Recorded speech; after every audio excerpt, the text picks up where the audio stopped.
Oke, baik. Kita mulai saja perkuliahan mengenai penulisan naskah kehumasan ini. Yang hari ini saya akan menjelaskan mengenai jenis-jenis tulisan, ya, menjelaskan jenis-jenis tulisan yang nanti ini akan dijadikan sebagai bahan Anda untuk menulis naskah kehumasan. Nah, pada dasarnya tulisan itu ada tiga, ada fiksi, non-fiksi, dan faksi. Nah, tulisan fiksi ini dari katanya saja fiktif, ya, fiktif.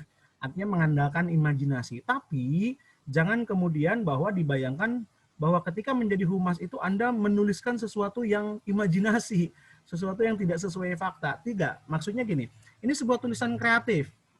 Nah, tulisan-tulisan kreatif ini akan Anda pergunakan ketika Anda membuat naskah-naskah kehumasan untuk promosi, untuk menaikkan citra dari lembaga Anda. Misalkan nanti Anda menulis storyboard untuk pembuatan video profil perusahaan Anda atau lembaga Anda.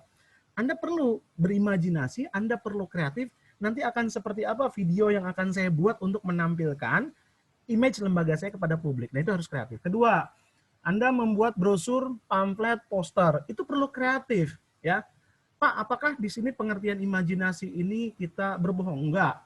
Ingat bahwa humas itu tidak boleh berbohong, tapi humas boleh mengemas fakta.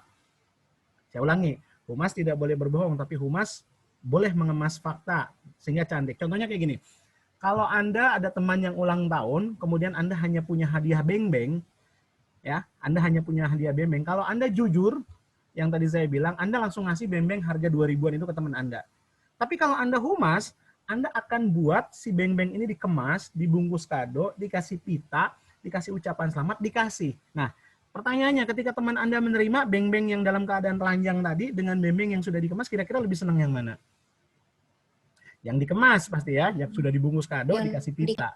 Dia akan lebih senang meskipun isinya beng-beng, tapi kalau tampilannya menarik itu akan menyenangkan. Nah, humas seperti itu.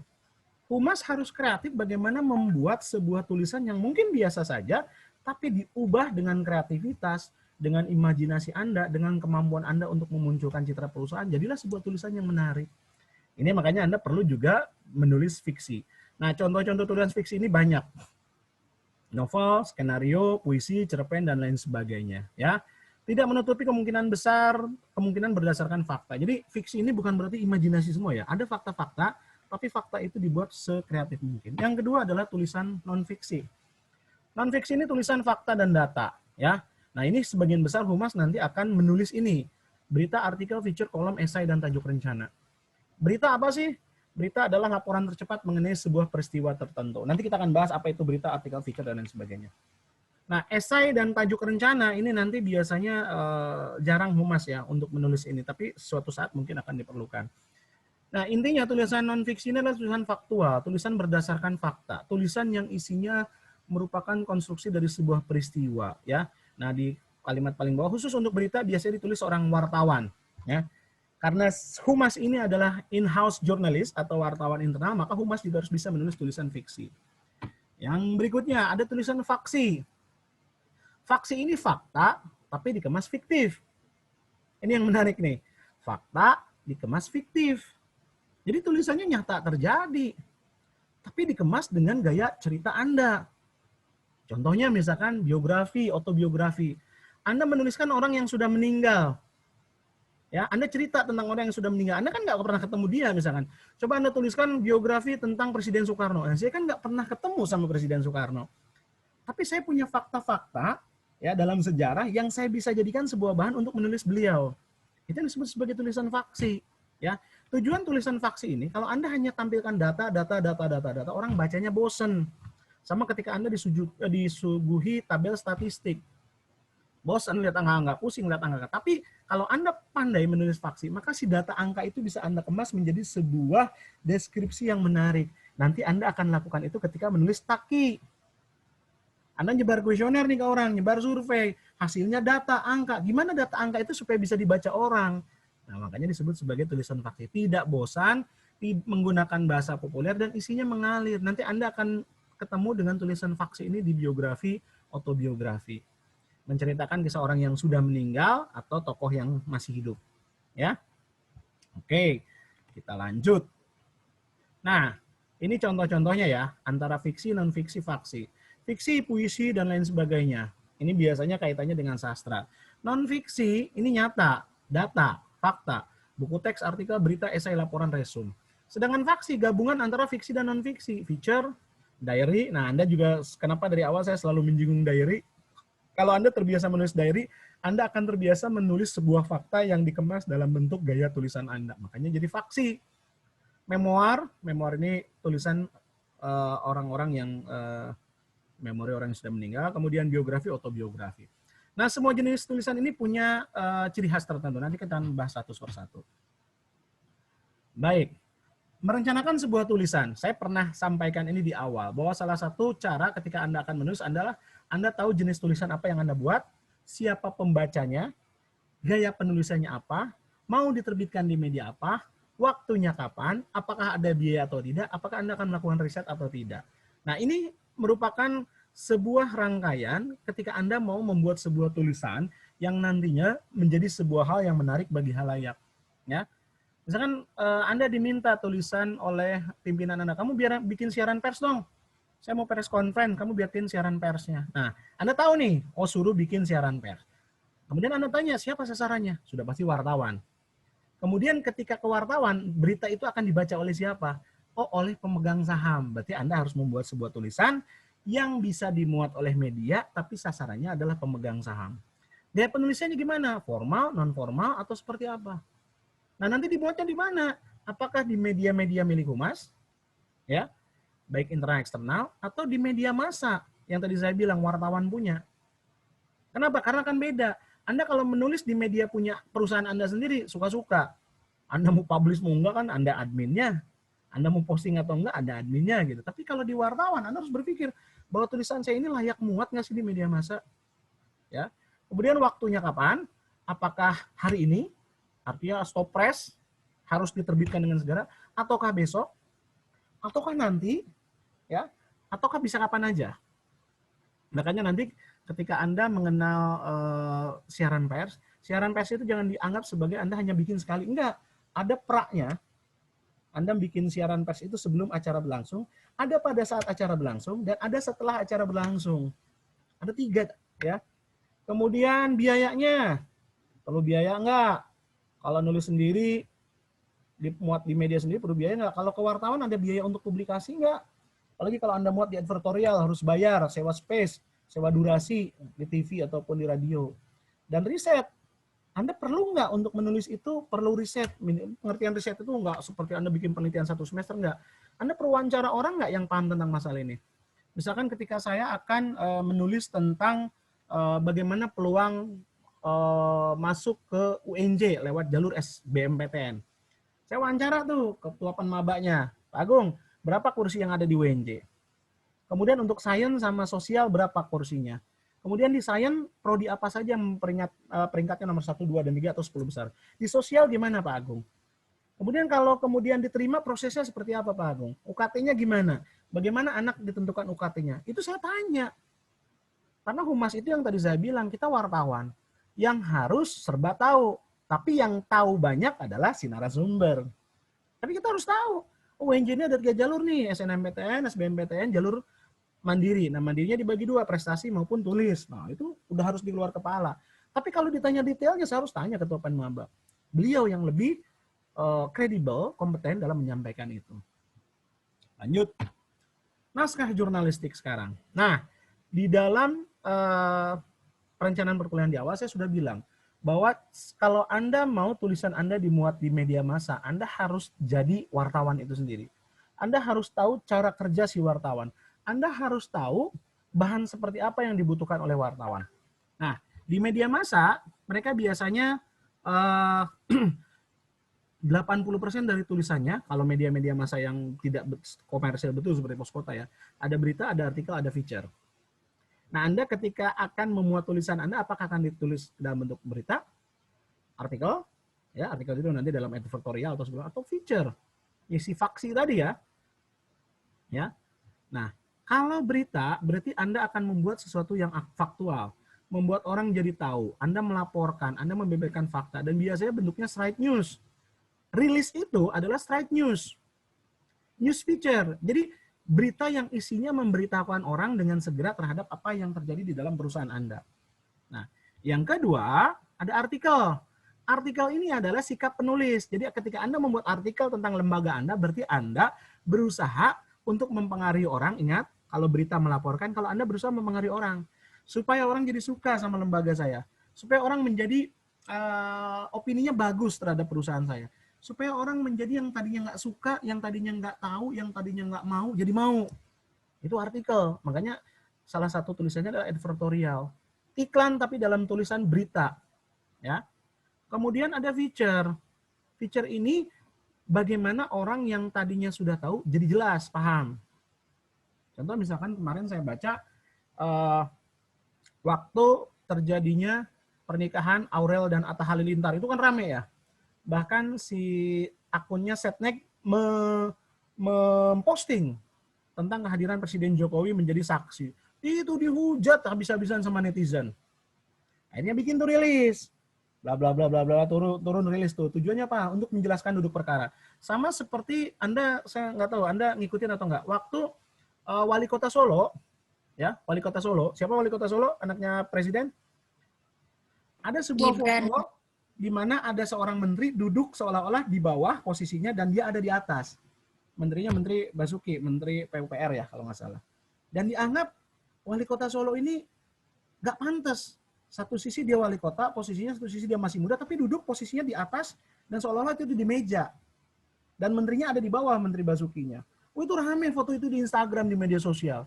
Dianggap nggak punya etika lah, dianggap, wah itu foto. Kemudian muncullah tulisan feature tuh menjelaskan bahwa ternyata posisinya bukan meja sama kursi, tapi posisinya adalah kursi teater yang berundak. Dan kebetulan wali kota Solo itu duduk di undakan yang atas. Menterinya ada di undakan yang bawah. Itu dijelaskan supaya publik paham. Nah, Anda nanti ketika jadi humas akan melakukan itu. Ya.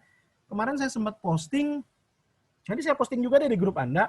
Saya posting di angkatan 2018 ketika saya menangani kasus tentang dengan animal defender. Waktu anak BEM UNJ demo kemudian motong ayam dan darahnya dicipratkan ke foto presiden dan wakil presiden. Nanti saya posting ya di grup kelas Anda. Itu saya klarifikasi. Saya bikin beritanya, saya bikin artikelnya, sampai saya diwawancara sama Detik saat itu. Dan akhirnya berakhir dengan damai. Tapi saya jelaskan bahwa tidak ada maksud kita menyakiti hewan, tidak ada maksud, cuman saat itu adalah salah satu bentuk bagaimana, meskipun itu tidak dipahami, tapi mereka terima karena kita coba bernegosiasi dengan mereka. Tapi saya coba jelaskan, mahasiswanya sudah diproses, sudah kita berikan hukuman, pembinaan, dan lain sebagainya. Jadi tidak kita lakukan pembiaran. Nah, nanti Anda akan lakukan itu. Ya, berita, artikel, feature. Oke, kita lanjut lagi. Nah, di dalam menulis, ya, di dalam menulis yang harus Anda kemas pertama, ada beberapa hal yang harus Anda kemas dan Anda ketahui. Yang pertama adalah bagaimana membuat judul yang baik. Nah, dari pengalaman saya, kesalahan banyak orang adalah ketika menuliskan sebuah artikel itu Anda tulis judul duluan. Anda pernah belajar bahasa Indonesia di SD, SMP, SMA. Yang paling sulit dalam menulis sebuah tulisan itu adalah membuat judul. Ya. Membuat judul itu sulit. Kenapa saya bilang sulit? Karena orang kadang tidak bisa merangkum tulisannya dia menjadi satu kalimat yang itu bisa menjadi daya tarik. Ingat, judul itu adalah daya tarik pertama ketika orang mau baca atau enggak sebuah tulisan Anda.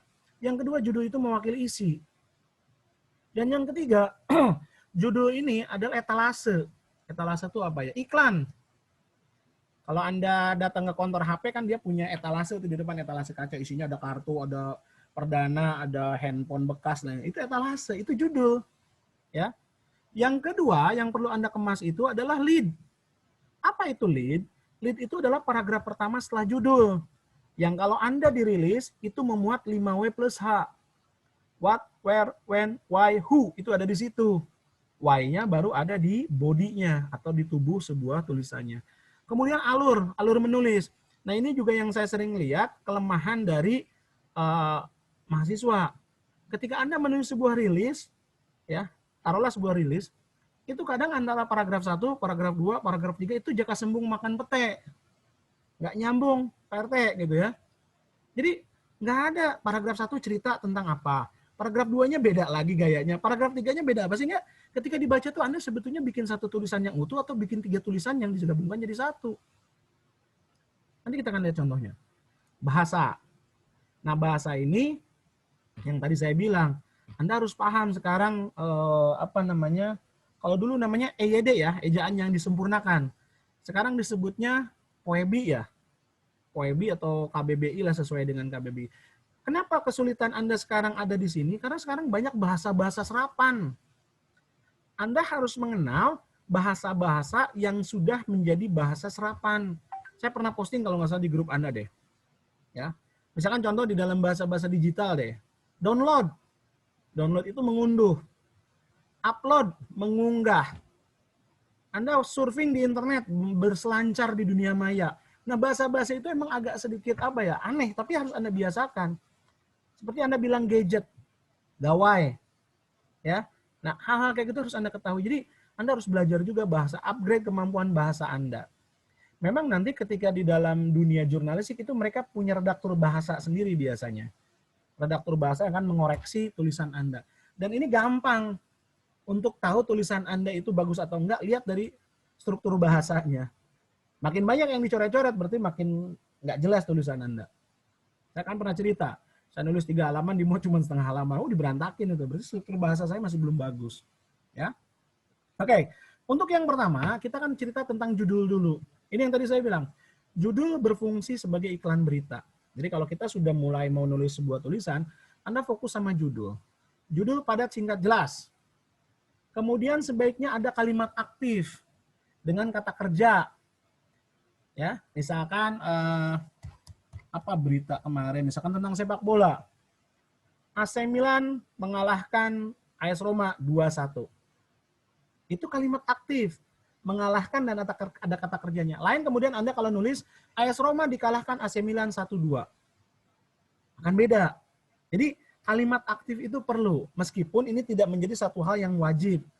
Tapi di beberapa kejadian kalimat aktif ini bagus untuk menghidupkan sebuah tulisan. Ya, ini yang tadi saya bilang bisa berbentuk kalimat pasif. Tidak boleh dimulai dengan predikat. Contohnya gini, mengalahkan AS Roma, AC Milan unggul 2-1. Jadi aneh kan? Kalau Anda memulai sebuah tulisan itu dengan kata kerja. Makanya struktur SPO itu Anda harus terus ingat, subjek, predikat, objek. Sama ketika Anda membuat judul nanti tugas akhir karya ilmiah. Ya. Kegiatan press relation di Humas Pemkot Bogor. Ya. Harus jelas. Judul yang mengandung opini harus menyebutkan sumber. Contoh, Rizal Ramli mengkritik kebijakan hutang Menteri Keuangan. Jadi ketika Anda menyebutkan opini, Anda sebutkan siapa ngomong. Setnek, titik 2. Presiden Jokowi menjadi saksi bukanlah kegiatan resmi negara, misalkan. Ya. Dekan FIS UNJ, titik 2. Mahasiswa FIS UNJ berhasil menjuarai turnamen apa. Nah, boleh itu. Ya. Kemudian, ini yang berikutnya yang harus Anda ingat, hindari judul yang bisa ditafsirkan salah. Ini yang saya bilang kalimat-kalimat ambigu. Ya. Kalimat-kalimat ambigu yang punya tafsiran ganda itu harus Anda hindari. Ya. Nah, yang terpenting dalam sebuah judul maupun berita, Anda harus mengenal apa yang disebut sebagai news value. Apa itu news value? News value ini adalah nilai berita. Apa itu nilai berita? Sebuah ukuran di mana sebuah peristiwa tersebut layak atau tidak diangkat menjadi sebuah berita. Saya ulang, nilai berita itu sebuah ukuran, kadar, sebuah peristiwa ini layak jadi berita atau enggak. Saya kasih contoh kayak gini, sering saya contohkan kayak begini. Misalkan ketika Gubernur Anies Baswedan datang ke UNJ, beliau makan di teras kafe atau beranda kafe lah yang punyanya teknik. Dan itu besoknya dimuat sama media-media. Anies Baswedan ngopi sejenak di kantin UNJ. Oh, itu jadi berita. Kemudian saya komplain, loh, kenapa gubernur yang baru sekali datang ke UNJ naik berita, sedangkan saya sudah 12 tahun di UNJ makan di kantin itu nggak pernah jadi berita. Di mana masalahnya? Kok saya nggak pernah naik berita? Artinya ada news value di situ. Lah kalau Pak Asep makan di situ kan wajar, Pak Asep orang UNJ. Kemudian Pak Asep punya jabatan apa? Korprodi doang, lain dong sama gubernur. Gubernur sekali makan jadi berita. Sama kemarin ketika Pak Gubernur makan di warung pecel lele pinggir jalan jadi berita. Pak Jokowi misalkan ngopi di warung kopi jadi berita. Padahal saya ngopi di warung kopi berpuluh-puluh tahun nggak pernah jadi berita. Artinya apa? Ada news value. Nah, makanya kita akan lihat. Nah, news value di dalam satu peristiwa itu bisa cuma ada satu, bisa banyak. Sebuah peristiwa di mana news value-nya makin banyak itu akan menarik untuk dibaca orang. Nanti saya kasih contoh ya, contohnya. Kita akan lihat dulu satu persatu dari news value itu. News value yang pertama adalah aktualitas, kebaruan. Sebuah peristiwa semakin baru itu akan semakin berebut untuk diberitakan. Makanya sekarang media online, kadang isi beritanya itu mereka kurang begitu dipentingkan. Yang mereka pentingkan adalah aktualitasnya. Contoh misalkan kemarin ketika ada NTT diterjang bencana, itu semua media yang penting ngepost dulu di media sosialnya, baru mereka bikin beritanya. Gempa aja, ada gempa, yang penting nongol dulu di media sosial, baru mereka tulis beritanya. Kenapa? Karena aktualitas ini sekarang dicari sama masyarakat. Masyarakat pengen tahu real time yang terjadi. Misalkan tadi saya mau berangkat ke kampus, saya cek lewat mana.com, saya cek NTMZ, saya cek Google Map misalkan. Real time-nya yang dicari. Oh ternyata macet nih ke UNJ ini, saya harus lewat ini, lewat ini, lewat ini. Aktualitas kebaruan. Nah, Anda ketika akan membuat sebuah berita tentang perusahaan atau lembaga Anda, lihat apa yang baru di UNJ. Misalkan sekarang jualan humas UNJ itu kalau keluar, oh UNJ sekarang kampus yang akreditasinya unggul. Unggul itu A. Kenapa? Baru kita diakreditasi dan baru dapat A. Ya, ada kebaruan di situ. Yang kedua, faktual. Bahwa sebuah peristiwa ketika layak menjadi berita itu karena ada fakta-fakta di dalamnya. Apa fakta di dalamnya? 5W plus H itu. Who, where, when, why, who, where, when, why. Wait, satu lagi apa ya? Saya lupa. Who, where, when, why. What? Nah, what-nya ketinggalan. Sama how. Itunya harus lengkap. Jangan Anda mengangkat sebuah peristiwa, kemudian ada yang tidak lengkap. Misalkan contoh, seorang mahasiswa UNJ, sebut saja namanya Mawar, berhasil memenangkan juara MTQ nasional. Orang bingung, kenapa identitasnya disamarkan jadi Mawar? Emang nih orang korban apa misalkan, tindak pidana asusila? Enggak kan? Harus jelas. UNJ meraih akreditasi yang sangat baik, tapi berita ini masih dirahasiakan. Nggak boleh. Menurut seorang dosen UNJ mendapatkan akreditasi unggul. Siapa dosen UNJ-nya? Berarti ada yang disembunyikan di situ. Nah, di dalam sebuah peristiwa, kelengkapan berita itu penting. Ya, faktualitasnya itu penting. Di mana terjadinya, jam berapa, hari apa, siapa yang terlibat di dalamnya, mengapa berita itu terjadi, ya. Kemudian yang ketiga, berita tersebut penting. Anda menulis naskah kehumasan ini, Anda tahu bahwa ini penting disampaikan kepada masyarakat. Contoh, ketika Anda memberitakan kalau keketatan UNJ di bidang sosial itu UNJ menempati 3 besar, Anda harus melihat ketika menulis press release untuk masyarakat, ini penting nggak? Oh penting. Untuk sekolah, mereka memprediksikan anak-anaknya kalau daftar ke UNJ, hindari deh. Kalau anak-anaknya memang nggak terlalu pintar, hindari misalkan prodi manajemen sama ikom, karena itu 3 besar nasional keketatannya.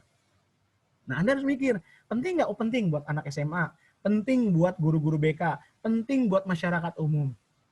Nah, kalau Anda bikin rilis yang pentingnya untuk Anda sendiri, siapa yang mau baca?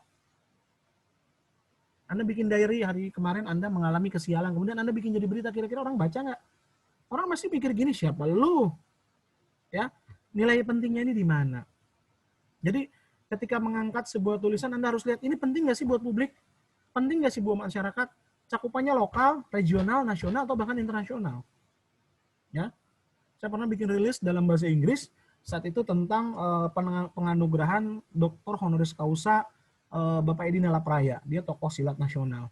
Tapi saya diminta untuk bikin naskah bahasa Inggrisnya. Kenapa? Ternyata Pak Edi Nalapraya ini dikenal di Belanda, di Belgia sebagai tokoh pencaksilat. Sehingga saya kirimkan rilis itu untuk media-media luar dan dimuat. Ya, dan dimuat saat itu. Jadi rilisnya lumayan lah. Saya udah go internasional. Kemudian menarik. Menarik buat siapa? Bukan buat diri Anda sendiri, bukan buat keluarga Anda, tapi menarik untuk orang banyak. Anda bikin rilis tuh yang selain penting juga menarik untuk orang lain ya. Nah, daya menariknya itu menarik dalam bidang apanya? Ya. Orang kalau pengen tahu UNJ kira-kira pengen tahu tentang apanya sih? Kalau sekarang pasti jalur masuk. Kalau saya buka email Humas UNJ tuh luar biasa itu. Nanya tentang UTBK, nanya tentang prosedur rapid test, nanya tentang lokasi, nanya tentang kesalahan foto. Anda ngalamin deh waktu masuk perguruan tinggi negeri, repotnya di situ kan. Nggak tahu lokasi, fotonya salah, harusnya fotonya backgroundnya gini. Nah itu menarik sebetulnya. Jadi Anda kalau bikin rilis ya rilis tentang bagaimana menghadapi UTBK di masa pandemi. Nah itu menarik. Berikutnya dampak. Tulisan Anda ini punya dampak buat orang banyak nggak sih? Ya, saya ingat betul dulu Pertamina itu kalau mau bikin kenaikan harga BBM premium itu mereka bikin rilis dan rilisnya selalu dimuat jam 12 malam. Itu bisa disiarkan nasional. Ini zaman saya sebelum tahun 2010 ke sini ya. Kalau sekarang kan orang naikin bensin pemerintah suka-suka ya, kapan aja. Zaman saya masih kuliah, ini Anda boleh percaya atau enggak, mereka selalu menaikkan itu pukul 00.00. Dan itu mereka live siarannya. Bayangkan, jadi orang nungguin. Jadi pasti pom bensin itu akan penuh oleh pengemudi angkutan umum, angkutan pribadi itu dari jam 7 sore, jam 7 malam ya, sampai jam 12 malam. Jadi itu disiarkan. Kenapa? Dampaknya nasional. Kalau BBM naik, pasti semuanya naik. Sama kayak sekarang nih, mau puasa, pasti harga kebutuhan meroket semua tuh. Nah, Anda kalau bikin, misalkan Anda jadi humasnya Kementerian Perdagangan, Anda mau menyampaikan bahwa akan ada kenaikan harga-harga barang pokok, beras, daging, gula, segala macam. Itu pasti dampaknya besar. Ketika Anda bikin rilis itu dan rilis itu dimuat oleh semua media nasional, maka dampaknya akan nasional juga. Berikutnya proximity. Proximity ini kedekatan. Anda menuliskan sebuah berita, itu harus punya kedekatan dengan si halayak Anda. Contoh misalkan, sekarang pandemi, Anda semua di rumah lah, ada yang di luar kota. Anda nggak pernah datang ke kampus UNJ. Tapi ketika ada berita di TV, ada UNJ, pasti Anda, wih, itu kampus gua tuh, itu kampus gua tuh. Anda rasa seperti itu nggak? Pasti ada. Kenapa? Ada kedekatan secara emosional. Kemarin ada kebakaran depan kampus UNJ itu, Jalan Pemuda. Anda baca tuh beritanya, wih, deket kampus gua tuh. Berarti ada kedekatan secara geografis. Nah, semakin Anda bisa memunculkan proximity dengan halayak, maka akan mereka semakin tertarik. Ya, Anda masih kesel nggak? Sering kesel nggak kalau Anda lihat berita di media nasional tentang TKW yang disiksa misalkan di luar negeri? Anda kesel nggak? Pasti kesel. Tapi Anda kenal itu TKW nggak? Saudara Anda bukan? Bukan. Kenapa Anda kesel? Karena ada kedekatan emosional sebagai warga negara Republik Indonesia. Benar nggak? Semalam misalkan MU kalah. Hari ini Anda ngomel-ngomel. Marah sama semua orang. Kenapa lu marah sih? Resek banget. MU kalah. Lah urusannya sama Anda apa? Emang Anda pemilik MU? Enggak. Ada salah seorang personel BTS sakit misalkan. Anda sedih aja seharian. Kenapa Anda? Karena BTS Army misalkan. Ini yang seneng Korea nih. Lah apa urusannya sama Anda? Yang sakit anggota BTS, kenapa yang nguring-nguringan Anda? Nah, ini yang saya bilang sebagai bentuk kedekatan. Ya, sebagai bentuk kedekatan.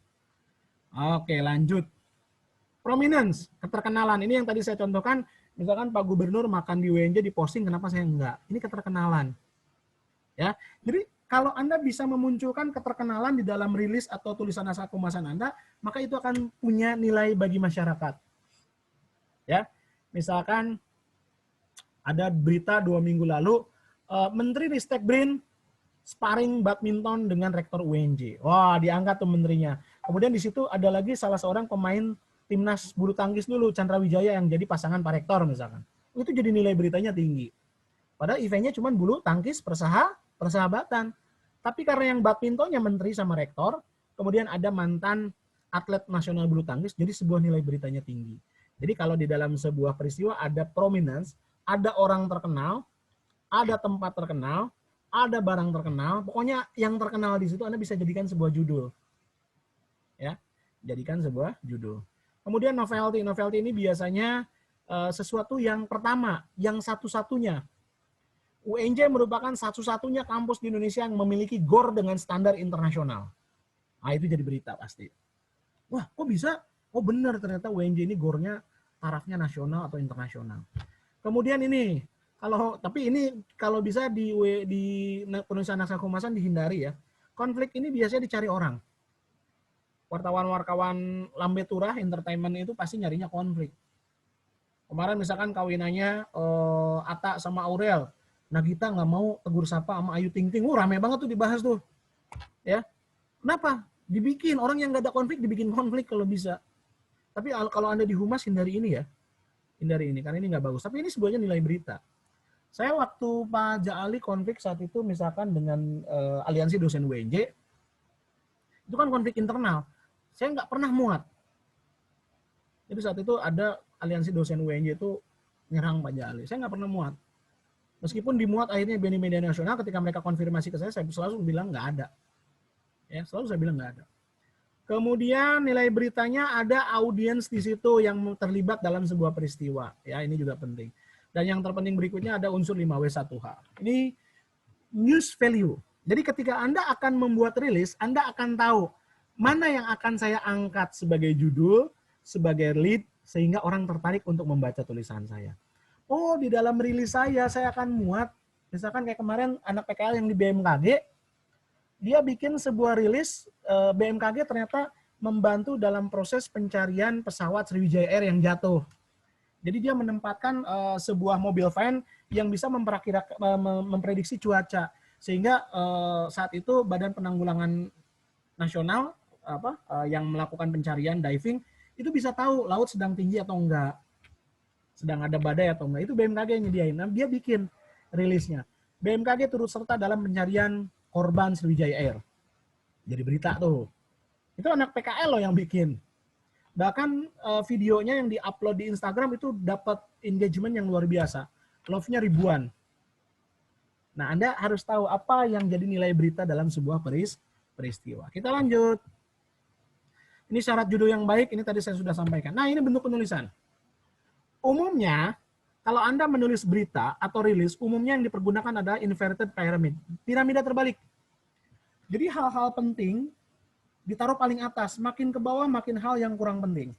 Makanya judul lead itu penting di dalam penulisan naskah keumasan. Nanti kita akan lihat di dalam penulisan news release. Saya akan meminta Anda untuk menulis. Kemudian ada piramida biasa. Anda kalau masih ingat waktu belajar bahasa Indonesia kan ada tulisan deduktif, ini ada tulisan induktif. Nah, kalau deduktif ini biasa tulisan-tulisan berita, rilis. Kalau induktif ini yang tadi saya bilang, artikel, opini. Jadi dari hal yang kurang penting dulu, akhirnya Anda menjabarkan menjadi satu hal yang penting.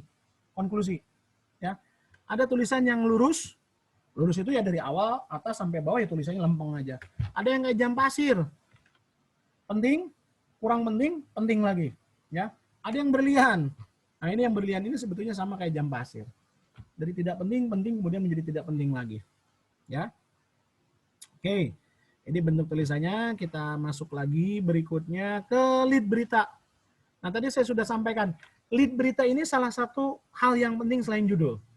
Kalau kita bicara tentang lead, ini adalah paragraf pertama setelah judul.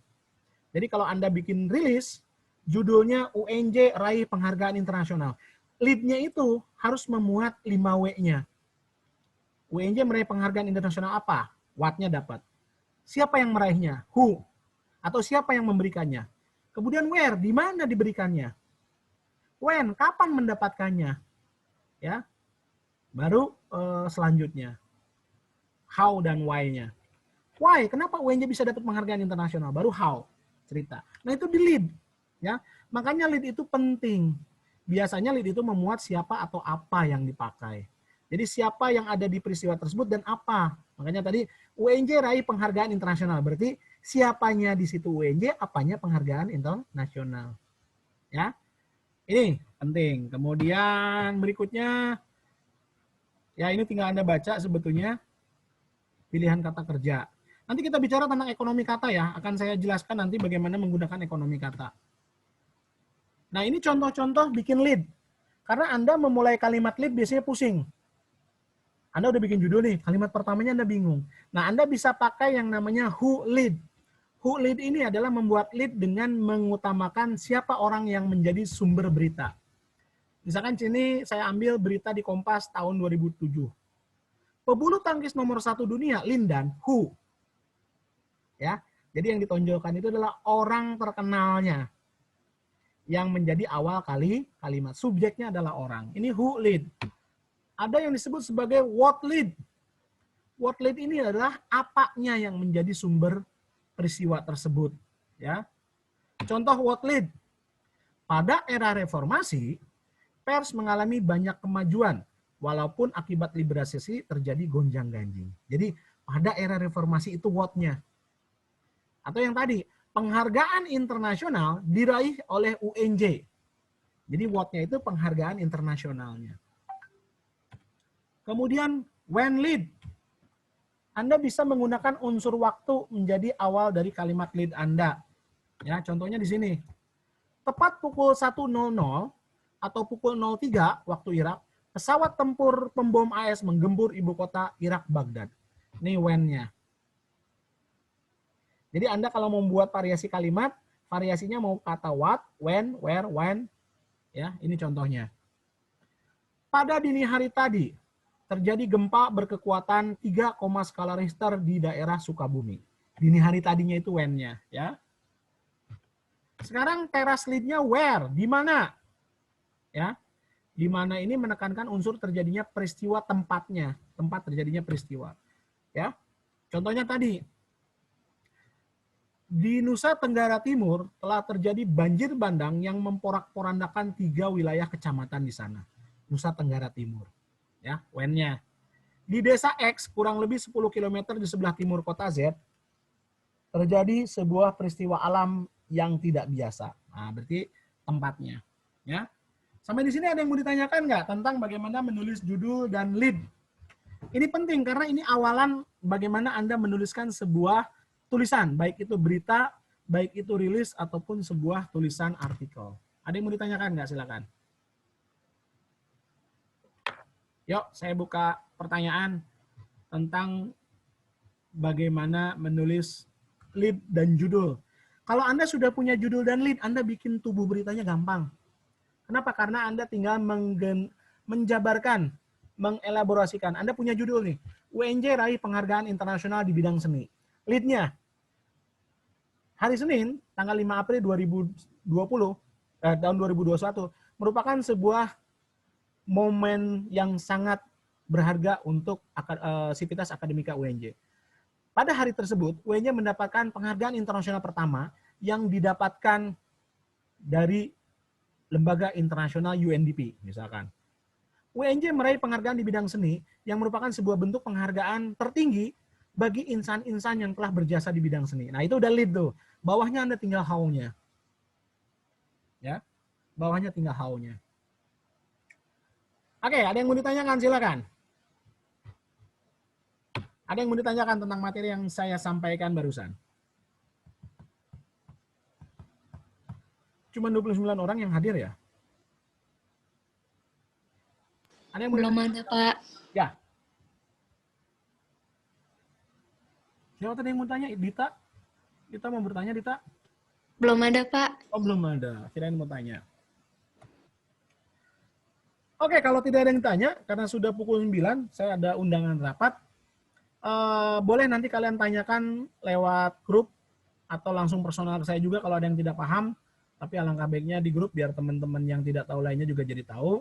Ya, kita ketemu nanti minggu depan. Kita mulai masuk ke penulisan rilis ya. Kita masuk ke penulisan rilis.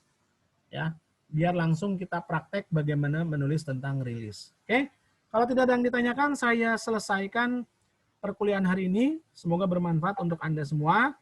Kita bertemu minggu depan di pertemuan berikutnya. Selamat pagi. Assalamualaikum warahmatullahi wabarakatuh.